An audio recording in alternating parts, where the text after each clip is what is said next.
And now is the opportunity, ma'am, to enter a plea of either guilty or not guilty. How would you like to reflect your plea? Your Honor, on behalf of Mrs. Daybell, she enters a not guilty plea to both charges and a request for a pretrial and a jury trial. Lori and Chad Daybell were also indicted on 2 counts of first-degree murder in the deaths of Tylee Ryan and J.J. Vallow. Lori and Chad Daybell were also indicted on the charge of conspiracy to commit first-degree murder in the death of Tammy Daybell. And Chad Daybell was also indicted on 1 count of first-degree murder in the death of Tammy Daybell. Lori Daybell was also indicted on the charge of grand theft related to Social Security survivor benefits allocated for the care of minors Tylee Ryan and J.J. Vallow that were appropriated after the children were missing and ultimately found deceased. Chad Daybell was also indicted on 2 counts of insurance fraud related to life insurance policies he had on Tammy Daybell, for which he was the beneficiary and received funds after her death. Hello and welcome to True Crime Rocket Science, the most authentic voice in true crime. This is breaking news, although it shouldn't be a surprise to anyone, I don't think. No one should be surprised that there are murder charges. The only thing I think that is interesting is the timing of them, how long it has taken, and the whole approach, the whole strategy by law enforcement and the prosecutor. And what is also interesting is that these charges have been announced on JJ's birthday, one of the 3 murder victims identified by the prosecutor. So what it does is it puts the defense on the defensive, but very close to trial. So I don't think that they are too surprised by, first of all, the charges, although they'll probably claim to be surprised. I also don't think that they are likely surprised by the timing of it, although they'll probably say something about it. Who knows, maybe the trial will be delayed. But I think one of the key questions is, what did they find in Tammy Daybell's autopsy? That is something the grand jury would have been party to, and certainly not us. I've got to say it's really refreshing seeing a grand jury trial come to a result, especially when you've been dealing with the JonBenet Ramsey case for years. It's refreshing seeing an investigation come to a result, and now we look forward to the trial. So I'm not an expert in American law. I mean, I'm in a country where we don't have juries, and we have judges who basically vote on or decide on the verdict of guilt or innocence. But I think it's interesting that the charges followed from a grand jury scenario. So in other words, the grand jury were the ones who voted to indict on some of those charges, right? I think that's just quite an interesting strategy.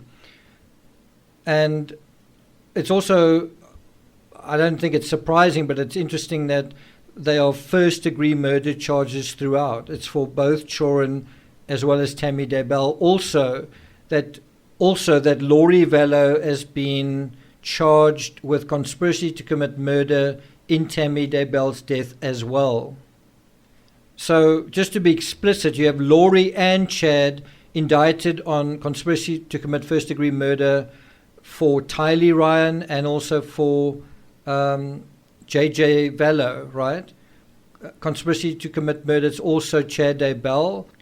And then Lori has been indicted on the charge of conspiracy to commit first-degree murder in the death of Tammy Daybell, whereas Chad has been indicted on the charge, the actual charge of first-degree murder. So if one reads between the letters there, between the lines, I guess, it's Chad has been basically charged with committing the crime, and Lori and Chad have been indicted on conspiring to commit that crime.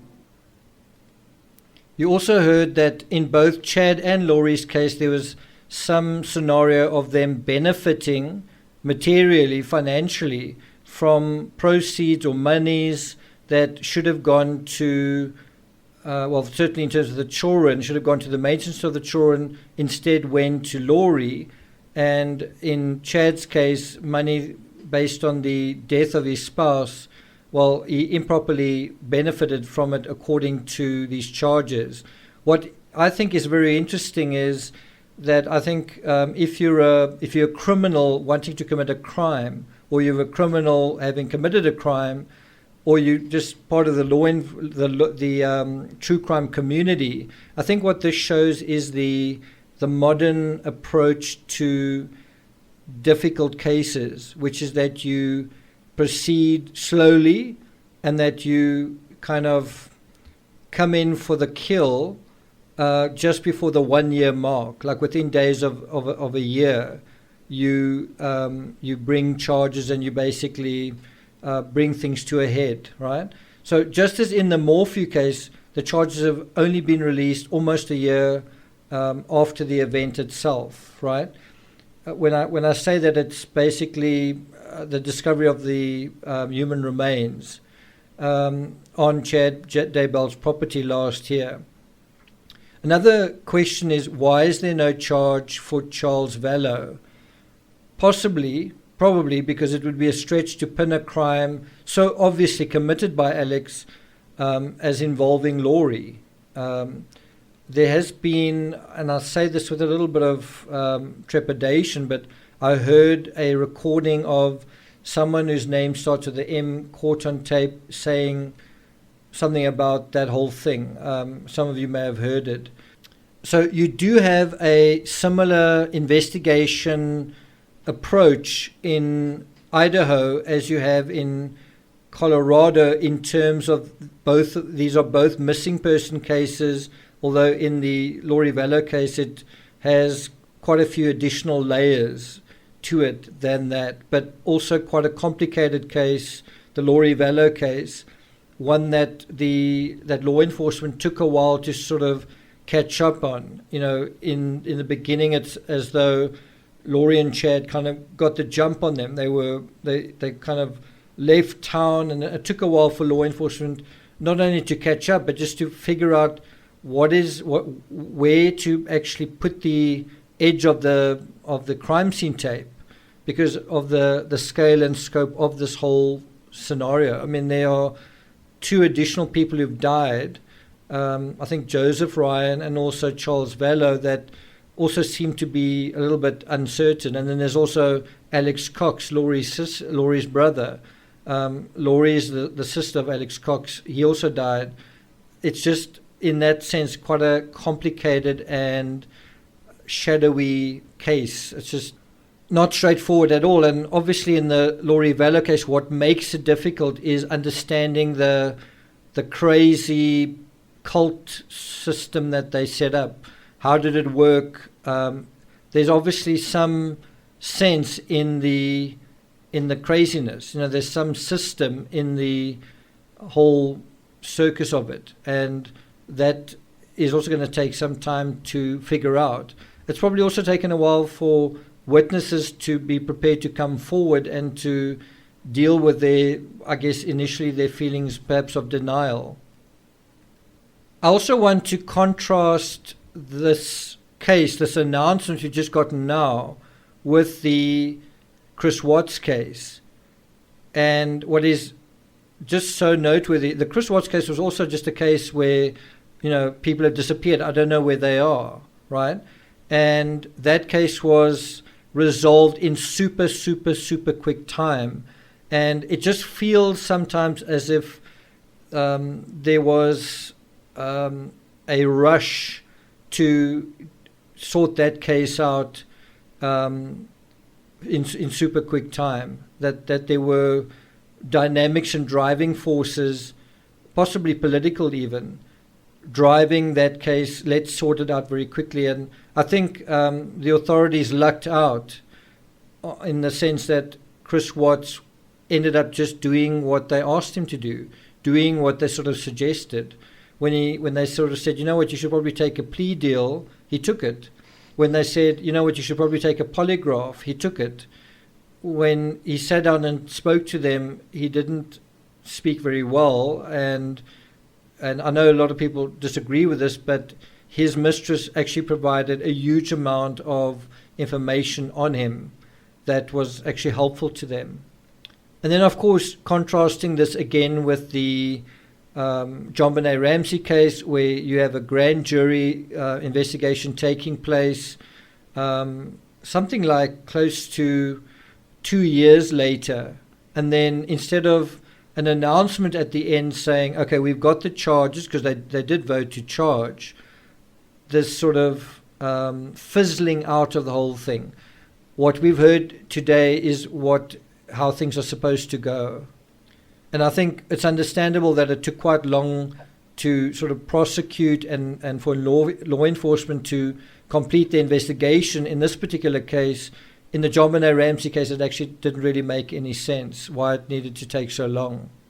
So I will be putting links to articles and the charges that are read out by the prosecutor in the description. You can check those out. But just if you're not quite sure what has happened, a grand jury has indicted Lori and Chad both on first-degree murder charges.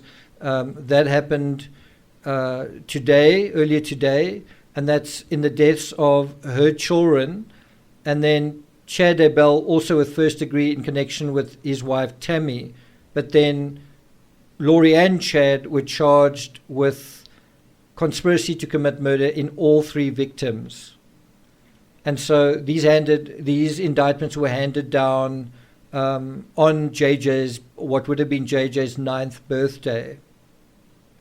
Once again, there are questions about, will this be a capital case? The prosecutor hasn't said anything about that. But this case does seem to be in capable hands in terms of the Madison County prosecutor, Rob Wood.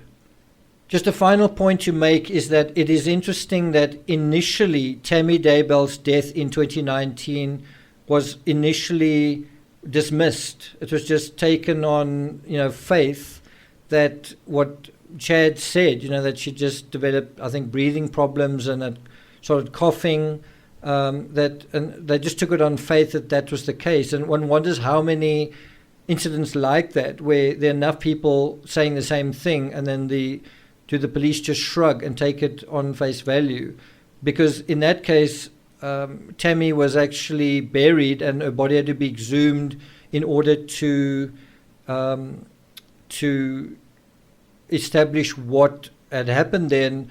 One expects that something was found in the autopsy, and we're looking forward to finding out what that was. Was it some kind of wound? Was it some kind of toxin? Was it both? We'll be finding that out. So you can expect Chad Daybell to have a court appearance on these new charges, I think tomorrow, that's Wednesday, at 11 a.m., and then Lori appearing half an hour later at 11:30. These hearings will be held via Zoom, and we'll obviously be paying attention to that and looking out for a trial date. So quite a lot happening in true crime now. We're also waiting breaking news in the Barry Morphew case, waiting for the affidavit to be released there. So if you're interested in that and you haven't subscribed yet to this channel, please do. Like, share, leave a comment, and I'll see you guys next time.